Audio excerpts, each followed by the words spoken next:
नमस्ते भाभी जी। नमस्ते देवर जी।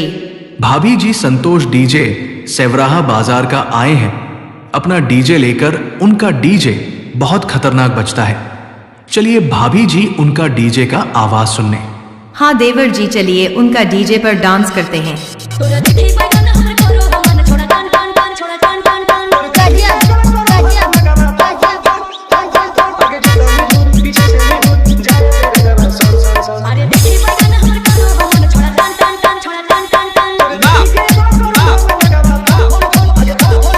इलाका किसी का हो धमाका, डीजे संतोष साउंड सेवराहा बाजार का होगा।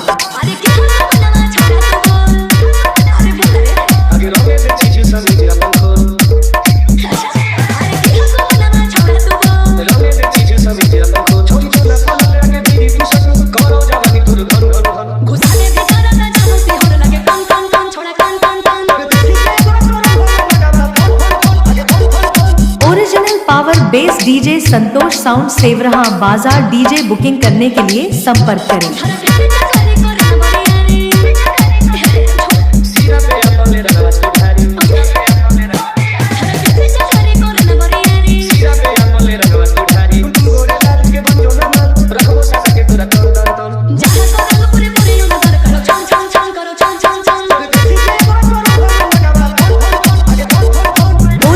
Power bass DJ Santosh sound Sewraha बाजार। डीजे बुकिंग करने के लिए संपर्क करें। मोबाइल नंबर है 76 672 00 687।